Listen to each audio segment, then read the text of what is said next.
நிழல் என உடன் நான் வருவேனே.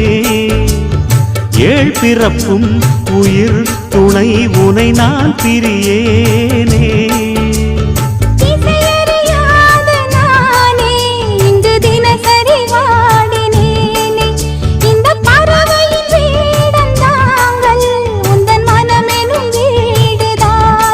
நீண்ட காலம் நேர்ந்த சோகம் நீங்கி போக நானும் தீண்ட யோகம் விளங்கிடும். பூமிக்கொரு வாரம் என்று எண்ணி இருந்தேன், பூமுதிக்க யாரும் இன்றி கண்ணி இருந்தேன். சொந்தமின்றி பந்தமின்றி நானும் இருந்தேன்.